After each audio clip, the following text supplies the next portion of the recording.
Hey there, my name is CatCoq and I'm an illustrator and designer.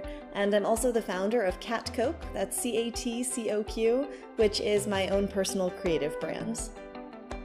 Definitely coffee. I cannot start my morning without a cappuccino and 2 shots of espresso, which probably makes me a little bit high maintenance. I identify as a night owl. I feel most creative in the evenings, so that's when I get all my paint sets out and really get to work.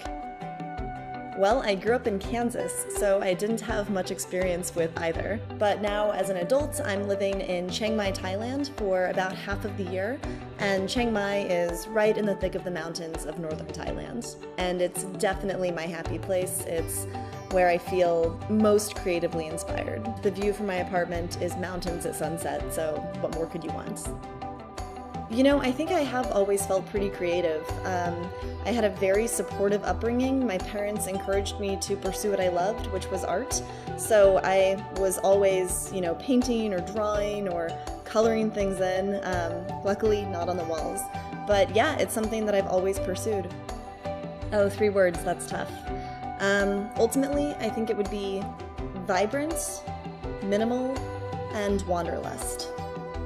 I think my style definitely has evolved over the years, although my medium of choice has always been watercolor. When I was younger, I thought I was going to be a fashion illustrator, so I did a lot of very vibrant illustrations of ball gowns and bikinis. I've kind of grown out of that a little bit, and now I'm more into painting the things I see around me in nature. I think the central theme in all of my work is that I look at these complicated motifs and I look for opportunities to simplify them into more of a minimal aesthetic. So for example, I'll look at an entire philodendron plant, and instead of trying to painstakingly paint every little detail, I'll just look for ways to condense and minimalize it so it feels a little bit more modern. I think travel is the #1 factor that influences my portfolio today. I paint the things that I see around me while I'm traveling the world. I don't have a normal home or any sort of permanent residence. I live as a digital nomad, which means that I hop from country to country every few weeks or few months, just kind of living in the moment and getting inspired by the things I see around me. I travel with all of my art supplies and my laptop with me, so I'm able to really bring my career onto the road. The inspiration for these 5 designs really came from all over the world. A lot of the tropical plants and palms that I've painted are inspired by literally living in the tropics. I do a lot of hiking and I always travel with my camera with me, so I take pictures of the foliage I see as I'm going, and then when I'm back in my apartment, I paint it. My herringbone pattern was inspired by kind of a Scandinavian motif. I spent my 30th birthday up in the Arctic Circle in far northern Norway. Because my birthday is in the middle of the summer sun never sets. So I, rolled into my 30s drinking a beer and looking up and seeing the sun shining bright above me. It was a pretty cool experience.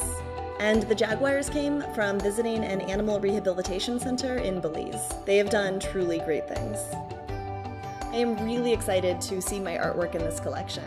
There's something really special and unique about finding my artwork out in the wilds, whether it's on someone's phone case or t-shirt, or on peel and stick wallpaper in someone's home.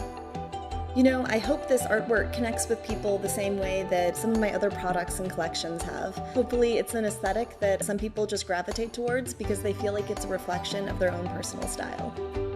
What's next? Well, in terms of my immediate living situation, I'll be here in Eastern Europe for the next few weeks. I'm wrapping up a few projects, and then I'll be returning either to Italy or Poland to wrap up the rest of the summer. I'll go back home to visit my parents, and then I'm going to my winter base, which is up in Chiang Mai, Thailand. And then in terms of career, a lot of exciting things. I do a new painting or digital illustration about once a night, so my portfolio has been pretty rapidly accelerating, so it's been really great to see that roll out. I've also just finished wrapping up my new online course, which I've been filming here in Tbilisi, Georgia. It's a class that's aimed at creative entrepreneurs that want to learn how to create patterns and surface designs. It'll be my 9th class that I've taught on Skillshare so far. So yeah, exciting things in the pipeline for the future. I'm really excited to see how this collection rolls out. If you want to follow me on social media and see where in the world I am, or the types of artwork that I'm creating day to day, you can follow me on Instagram, Facebook, Twitter, all of that at CatCoq. That's CatCoq.